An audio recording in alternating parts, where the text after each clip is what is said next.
one small thing. Everything that I say here tonight, I want to challenge your ideas and assumptions about stuff, but I also want to be challenged in that. And that anything I say, you don't have to agree with me. It doesn't matter.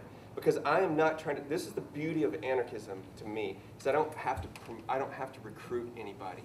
I'm not trying to change your mind. I'm just presenting a set of ideas, a set of beliefs, and a set of practices. And you can take them, or you can fucking toss it out the window, and it doesn't hurt me at all. Because my job is not to recruit you. And you know how freeing that is? And you know, like in 12-step programs, they have that thing to say, take what you want and leave the rest. That's what I'm saying. If we talk for a couple of hours tonight, and you only take two words out of it, that's fine. It doesn't affect me, not in a defensive way, but that's how we build critical thinking about stuff. And that's why I love anarchism, because it's not rigid ideology, rigid thoughts about something, rigid ways to do things. It's open-ended. Yes, you? I know that you. I have trouble being completely against any sort of government form. I think there are sometimes useful services. But I really like it when people form co-ops or collectives to sort of do things on their own and just sort of, I guess, not participate in things that don't work well when it's done by other people, forming your own groups. I really want to learn more about different projects that you have done or that other people have done, as far as making collectives or cooperatives. So what I've done, I'm gonna take that larger thing, but I'm gonna back up for 1 second. Okay. So moving on within anarchism, I want to talk about this idea called dual power. Does anybody know about the concept of dual power? What power? Dual power. Dual? It's the idea of resisting on one side and building on the other within political movements. Sure. It comes out of social theory, but it has been appropriated for political means, really. And in social theory, they have a longer thing. Opposition. So, but basically, in political movements, what we do is we resist a lot, right? We protest, we appeal to power, we do all these things.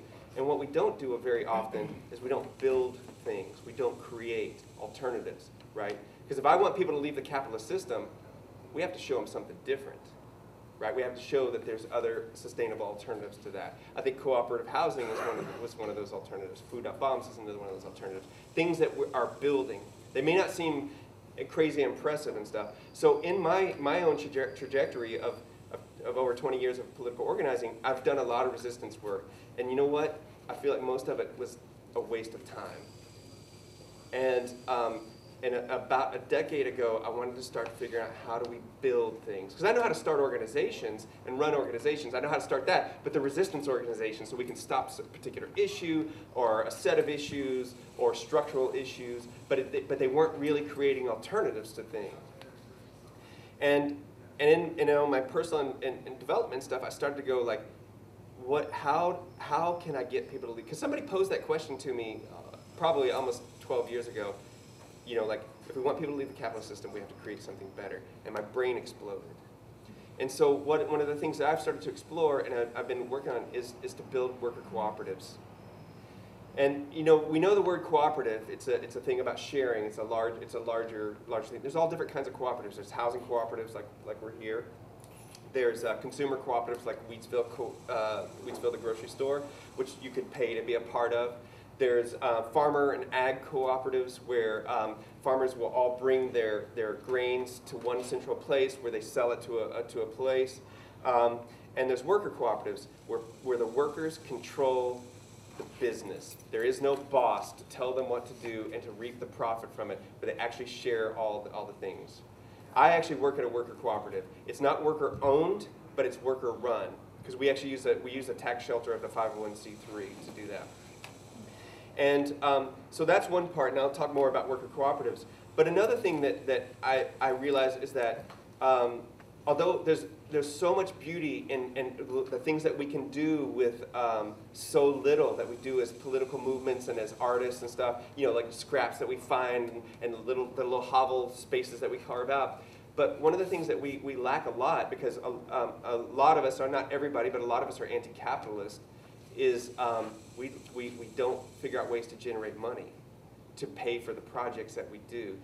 Again, we're fish in water, right? We are all part of a capitalist system to degrees. And so how do we interact with that? And so one of the things I started to work on was like, how can we create our own economic engines to fund projects, culture, and healthcare that nobody else will fund? So in 2004, I wrote this proposal for a thrift store. Who's ever been to a thrift store? Who likes thrift stores? Love thrift stores. Yeah, all right. And in 2006, I got together with a bunch of my friends, presented the proposal. They're like, that's a great idea. We want to do it. It failed miserably, so we did it again later in 2006, and we started this thing called Treasure City Thrift, which is a thrift store on the east side. 14 people started it. We started with $10,000 that we raised before Kickstarter was around. Gosh, I wish we had Kickstarter. And what Treasure City does on its base level is it's an economic engine to fund projects that nobody else will fund. So there's a long-standing project in Austin called Inside Books Project, which is a free books to prisoner project. It's been going on for almost 20 years now. They can never raise money because who the hell wants to give money for books for free books for prisoners? They, obviously deserve to be in prison, right? So why would I want to give them books? Well, so they always have trouble raising money. So they became the first beneficiary organization from Treasure City, almost at the beginning. And we have doubled the amount of money every month that they get now. And it's been an amazing thing. Like, that project is able to flourish and do its thing, not only because of Treasure City, it's because of the dedicated volunteers that they have. The other thing that Treasure City has been able to do is divert waste, right? So instead of all these good usable materials that we see on the curb that I know all of us have seen and probably drug into our rooms, right? We were able to pull it in and sell it for capitalist points and use the money to do things. And then the third thing that Treasure City's been able to do is been able to collect resources for other organizations. Like if bikes come in, we give them to Yellow Bike. Bike parts go to Yellow Bike. There's a thing called FAB, which is helps street sex workers and women on the street to get like beauty aids and stuff. And so when those come in for free, they go to FAB. Fabrics are collected for a collective of people who do upcycling of clothing and stuff that they make out of it.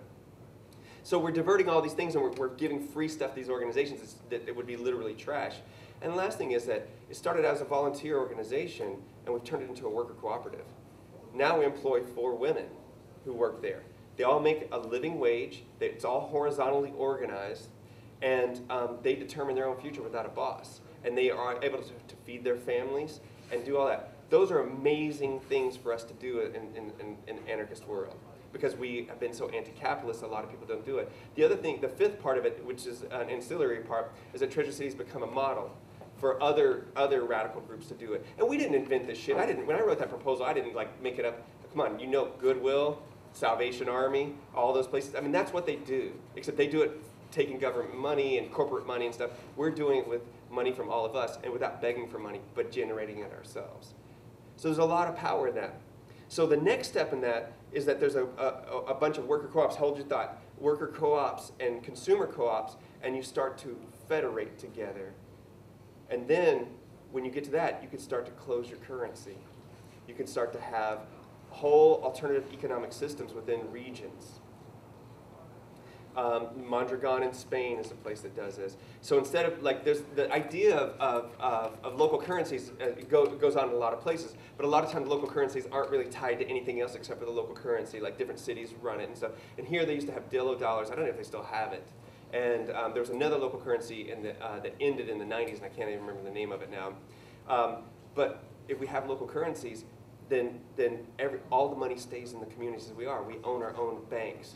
And I use the word banks, quote unquote, they're not really banks, but the way that they run, and that we can fund our own healthcare, education, and cultural projects that nobody else would fund. We provide jobs for people, that are jobs of dignity and respect, and we start to really have a lot of power amongst these communities to buy housing, to buy land, because you still have to buy land in this country.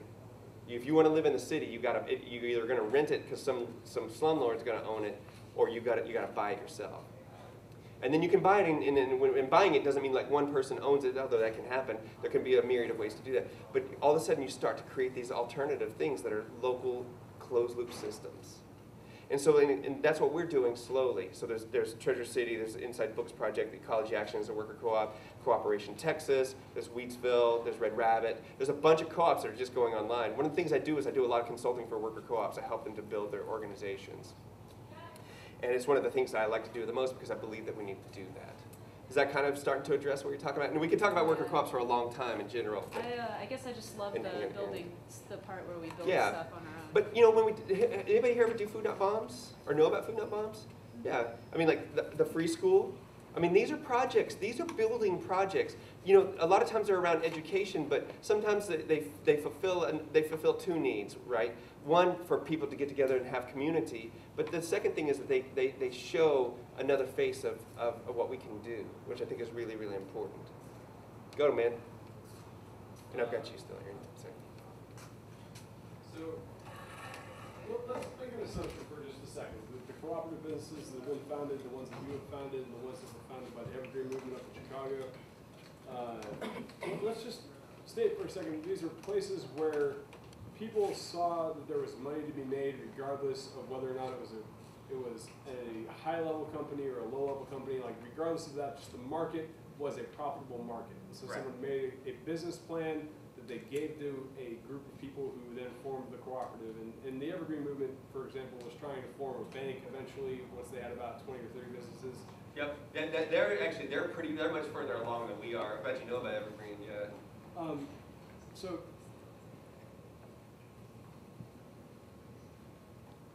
the question with this, though, was going to be, how do you replace in a system where you say, we can see profitable businesses, we're going to create those, we're going to work off of the market that exists in order to do what we're trying to do because we know that it's better, but nobody else is agreeing with us? How do you transition that to, this is a system that works within the market being dictated from within the system? Stating, instead of seeing a profitable business and being able to set up a business model that will make profit and being able to make that a cooperatively passable thing through a traditional bank, which is what the Evergreen Movement had to do when they started their business. We all do. Yeah, no, I'm totally there. It's super frustrating. It absolutely is. I'm just I'm asking what's your approach? So he's talking about Evergreen, which is basically doing what we want to do on a much more advanced scale. They've had major setbacks because there's so many regulations, right? And the thing. But one thing I want to talk about worker cooperatives and cooperatives in general is that profit at the highest level is not the goal, which is beautiful. You just want to make some money. You don't have to make starving wages and stuff. You know, like at College Action, we make $17 an hour, have full health benefits, everything. I mean, we make a damn living wage, you know. Work really hard for it, but we make a living wage, you know. And it's the lowest money I've ever made in my whole life, but it's still a lot of money, you know. But the thing is, this is what Mondragon in Spain, which Mondragon is kind of the model of what a lot of us want to do. They started in this region in Spain, the Basque region, and they started in 1950 with one co-op.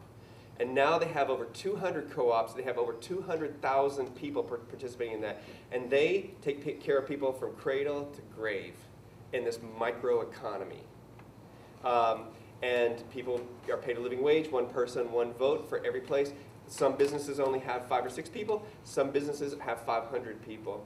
What they did was they said the key was to set up their own banking. And then there's, again, this dual power thing, which the framework I was talking about earlier, is that you've got to do two things, because you're going to have to work within the system to a degree to change regulations that are going on, and you still have to make money in the outward world, the markets out there, but at the same time you start closing the systems as much as you can. Now how all that plays out, I can't tell you because I'm not a fortune teller, right? But I can tell you that rather than playing Xbox or fucking or watching sports or fucking around all the time, I'd rather give that a shot, you know? Because if I fail, well, what's the big deal? What do I lose? I don't lose anything.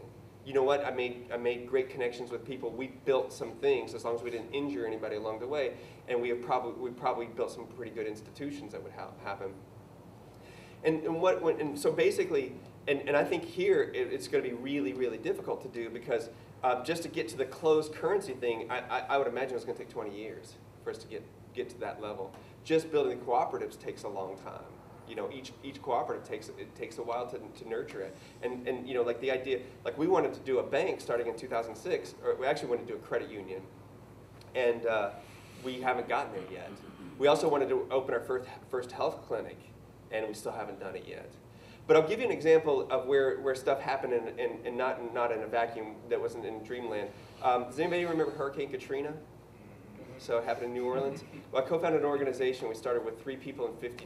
A guy who was a former member of the Black Panther Party, a woman from the neighborhood, and myself. We started with an organization called the Common Ground Collective. In the next 3 years, we raised over $3 million, and 25,000 people just like yourselves came through. And you know what we did? We used a dual power framework. We resisted on the one hand, and we built on the other hand. So we opened health clinics. We opened up 7 health clinics. 3 of them still exist today. We opened up free schools in multiple regions. We also resisted. We broke the law. We broke the law for the higher moral law. Because we went to places we went to neighborhoods and communities where we were invited in, where people said, we want you to be here to help protect us against the state. We went. When they tried to demolish homes, we put our bodies on the line. And we got in front of the bulldozers and said, ya basta, enough. You will not do this. When the police were harassing people, we videotaped it. We started cop watching. Hence the reason that 3 times within 6 weeks I laid face down on the ground and almost had my brains blown out by Homeland Security and the police. But every time that they said that you couldn't do something, you couldn't be somewhere, that's the first place that we went. But it wasn't because these crazy militant revolutionaries, there were some of us like that, but it was just people like you, ordinary people compelled in extraordinary situations to do these things. And what we did was we started to create these networks and these cooperatives from the ground up, because everything that you think about civil society was destroyed. Everything. You can't even imagine the devastation. You can see pictures of it. You can have friends tell you about it. I can tell you about it. You cannot imagine it. I can tell you that. And so we had a baseline to start from nothing. And the people in New Orleans were already screwed beforehand. The people in the Gulf Coast region were already screwed beforehand. Do not make a mistake. That is a banana plantation there. That is the most third world part of this country, except for the Appalachians, where people are treated like animals for money. The plantations, they built walls around them and called them prisons. People still do the work. There is no living wage there, you know? So all of that, and there was no social services, nothing. So what we wanted was simple things. We said, we want a clinic where people could walk to it in this neighborhood. So we built it, and people like yourselves came and helped us build it. We said, we want a clinic in that neighborhood because that's what the community wanted. So we built a clinic there. These other people said, we have a bunch of kids who come back, we don't know what to do. So we built free schools. It can be done. And the thing is, I told you we raised $3 million. Well, it wasn't like we built these crazy elaborate things. Well, I mean, we had 150 projects going simultaneously doing all kinds of things. And so we didn't build like, $3 million structures and say, this is our free school. We said, we're going to build, we used our resources wisely. Nobody got paid. We said, this is a good building. We will rent this building and we'll use that building. This is a good building. We'll use that building. We built community gardens. Anybody hear of community gardens? Food security. Basic food security. People had access to food. Yeah. So now, all of a sudden, you start to change the relationships in New Orleans. Because people in their community were like, one, we're working in solidarity with those communities to defend them against white vigilantes and the police. I forgot to mention, I got an armed standoff with the white vigilantes because the people in the neighborhood asked me and somebody else to do it. 2 white guys, 3 guys in the neighborhoods, we took up guns against these white vigilantes who were killing people. Nice. And we were going to shoot them. And I say that with, listen, it fucked me up. I'm not going to tell you, I'm not going to sit here and go like, hey, it's all machismo, that was awesome. It was awesome, but it was also one of the worst things I ever do, to know that I was going to kill somebody because they were racist. It's one of the best things you ever did, though. But it's what the community asked us to do. It's what my political beliefs have led me to do. Now, we all don't have to do that, right? That was one thing that was asked that we did. And the very second thing they asked was like, can you clean up the garbage? Because it was starting to get putrid. This is 4 days after the storm. Meat's rotting everywhere. And so Malik, who is a former member of the Black Panther Party, Sharon, myself, and Robert King, this guy was a former member of the Black Panther Party, started picking up garbage, and we moved it down the street. It was really easy. And we used like the Zapatista models, basically of leading by obeying, walking and asking. Instead of like coming in like a big nonprofit and going, we're going to tell you what you need and do a thing, we went to every community and we asked them, what can we do to help you? What can we do to build your power? What can we do? And they would tell us, and if we could do it, we would do it. And we would work with them to build their power. So these are all small baby steps, though, right? The ideal dream, which we never got to, was to create a revolution in there. We wanted to create a whole autonomous zone where we had built healthcare, education, cultural projects, food security in a small block-by-block region in a few square blocks, but over lots of areas. So there'd be like one neighborhood would have it here, another neighborhood would have it here, and the people in those communities would control it. And their relationships changed because they got to know each other. Some of the people already knew each other because they were intergenerational housing. But we could help them to do those things they couldn't do before. Before I go on, Aaron had his hand up a long, long time ago. Sorry. No. Then we can come back to it. It was I think when we were talking about anarchism, but I'm going to pass because I think at this point, I like where the I'm so conversation's sorry. going. No, Yeah. it's not a problem. Okay. Not at all. Yeah. Yes. Do you think it's important for there to be like a collapse of society, like Hurricane Katrina, to build anarchist communities? Fantastic question. Man, I couldn't have paid somebody to ask a better question. Actually, we worked this out beforehand. I just didn't know. No, that's a really great question because that's the thing I want to challenge us to do, is to do it without a disaster or crisis. It's not as fun. It's way more fun in the political realm to face off with the cops. It's way more fun to run from the cops and be tear gassed and stuff at political demonstrations. It's way more fun to thumb our nose at the cops or our institutions. It's way more sucky to build a thrift store, a healthcare center. You know, like, I'm not going to lie because that's the day-to-day things. So how do we do these things without a crisis? And I think that's the challenge as political movements that we need to ask ourselves and that we need to start facing up to, is that how do we build these things when they're not always exciting like that? When we, like for people who know about the Black Bloc, when you don't block up for everything. The Occupy movement, which actually is a movement of movements, is 20 years of anarchist organizing to brought it to this point. Actually, it's 100 years of anarchist organizing, but in the United States, it's 20 years of anarchist organizing. And how many people knew that the Occupy movements were really anarchist here? Right? Direct action, the mic check, the General Assemblies, the participatory democracy, not waiting, the taking of space. Those things are all anarchist ideas. Now, anarchists didn't invent all those ideas. They appropriated them from different cultures and different societies and built them. And whether we call it anarchism or not, again, doesn't matter.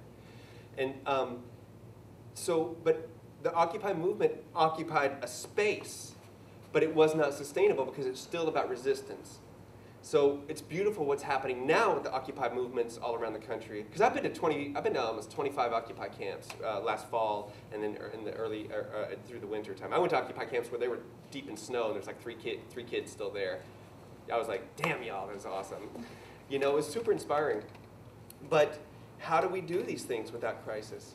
And again, it is one of our greatest challenges as movements. Well, I was just gonna say, your analogy of, or not necessarily, your example of, it may be fun and thrilling to stand off with the police and have these interactions that are dangerous but in the end maybe fruitless. But then you went to, then to the co-op and the thrift store. But I would also think, it may be less fun too, but it's also possibly much more effective to create legislation to keep those police under control. There's also the resistance that is the smart resistance, not the reactionary resistance. There's right? never either or. It's Right. always and. Right, sure. So let's remember that. What I'm talking about is an and. It's not an either or, because we can't. It takes all of us. It's just that I work on culture shift. I want to present ideas and show by example how we can live out different ideas. But that's not because I don't vote, and I will never vote again in my life. I can swear to it. You can quote me on that. But that doesn't mean that I'm going to down people who do vote. right? Or people who work on legislative stuff, because it takes all of us to do that. Like at the Police Accountability Summit tomorrow, I think is a really good example. You're going to talk to people who are going to talk about how to work on legislation to make the police accountable locally, regionally, and statewide and nationally. But then there's going to be the alternatives of like, what can we do without the police? I didn't mean to set up a plug, but great. No, that's great. Well, I didn't organize the conference. I'm just speaking at it. Sure.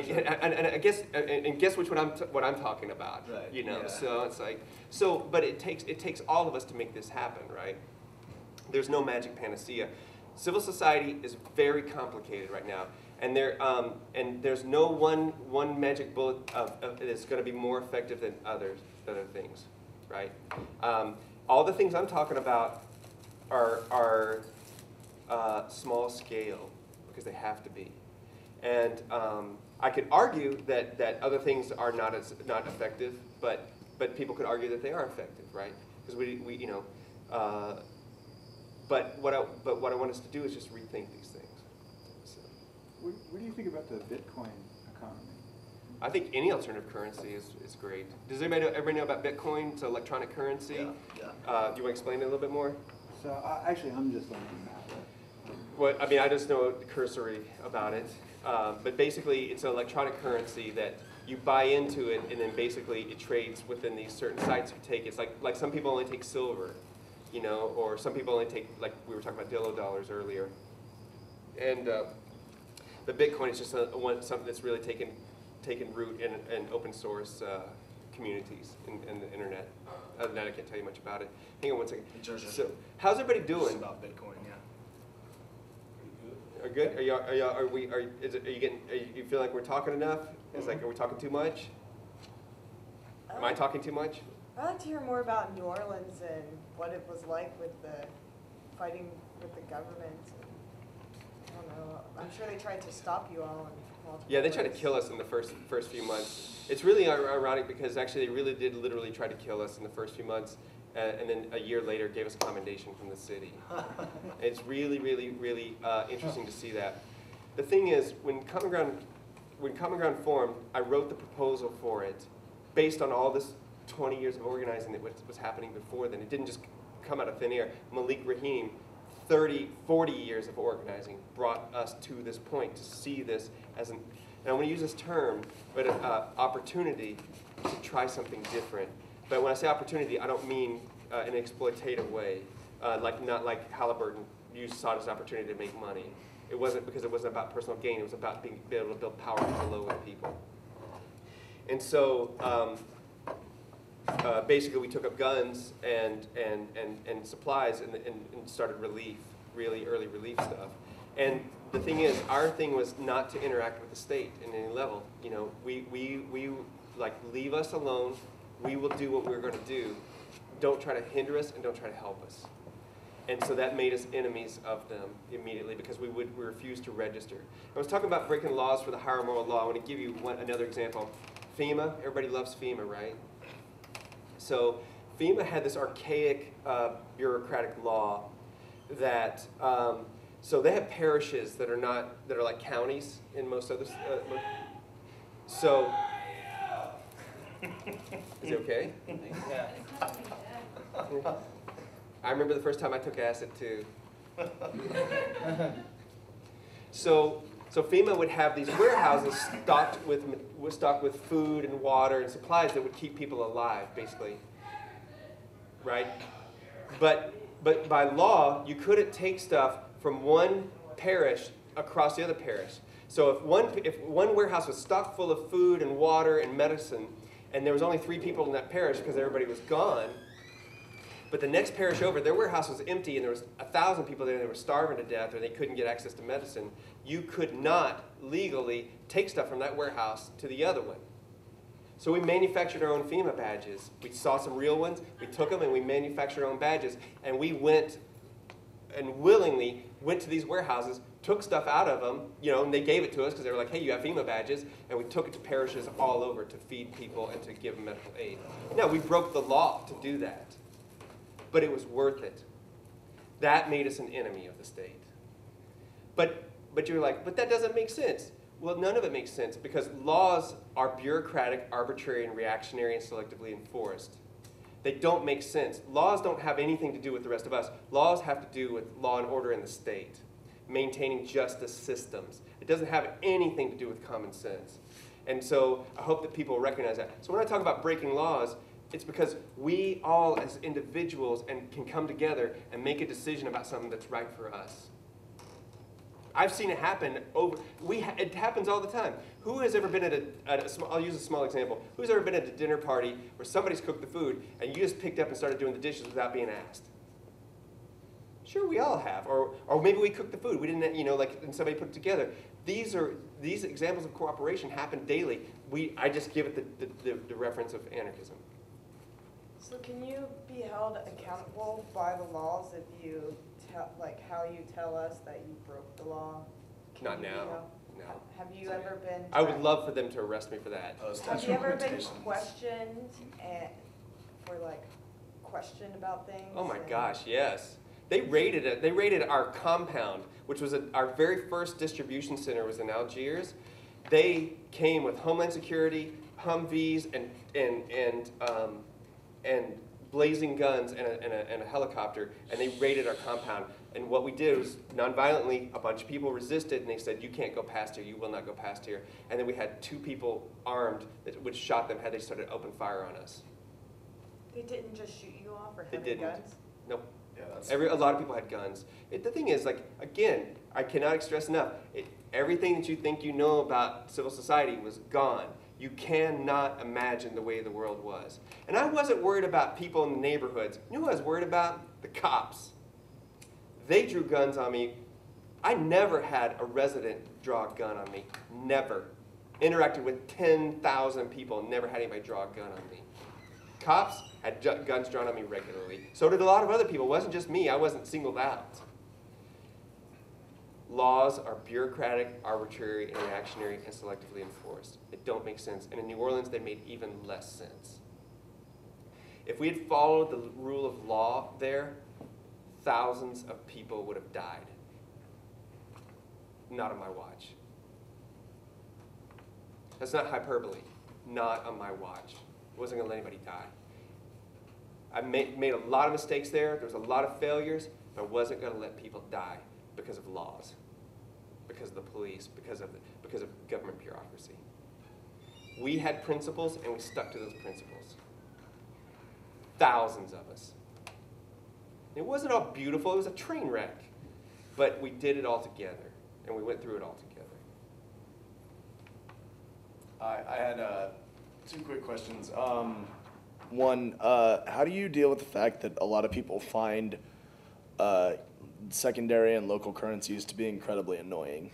I have no opinion on it. I use the internet one for example. Every time I go, if I see something that says, "Oh, we only take Zupo dollars," I'm just like, "Oh, well, I don't buy from you then." I have no opinion on it. I understand, of course, that having a market that has its own force, is completely independent of, our market, and it won't, this value won't change if Japan has an earthquake or something. Yeah, I get that, but I guess I do know that I myself and most people I know find, and I suppose on a local level where you're trading whatever shellfish, or seashells for bacon or something, that's fine, I guess. But on a visceral level, I suppose it might work better than on a digital level. But my other question was, have you ever been to Israel?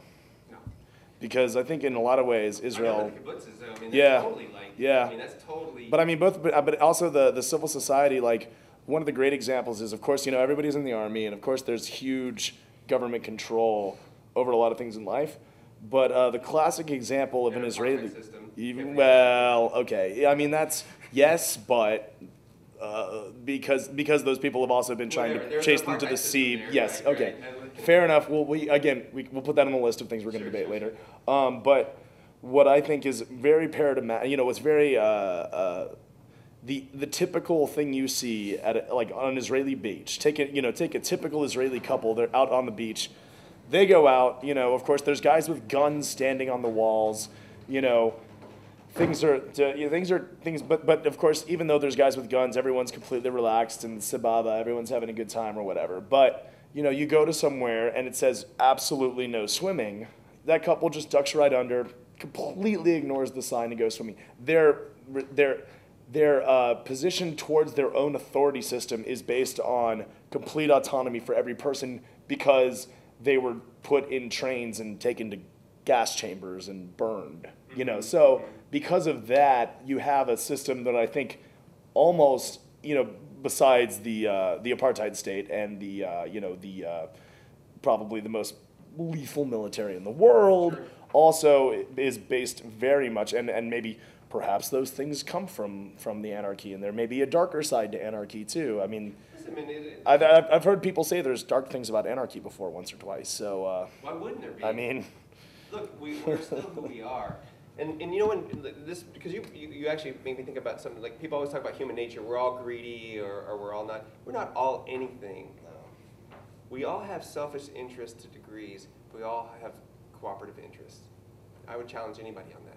and if our enlightened self-interest. But we live in an economic, political, and cultural system that reinforces the individual far and above everything else. But what about societies where they didn't do that, or the societies that we could create where we start to not do that, where my child it doesn't matter, like it's not just the individual of my child, but it's what they do as a group, as a community. You know, like these things they will change the way that we do things. And even if I have self-interest in some of the things that I do, it's okay because they're not polar opposites. They're actually just they're just woven together in what we do. And everything in our history, I think you also, you touched on another thing, is that everything in our history brought us to this moment, right? Everything in our lives is shaping us. And so every conversation that we're going to have from here, a future generation is going to have a different conversation because their histories are going to be different. And I think that's important to think about. All right. So we're at 10 till 9. How's everybody doing?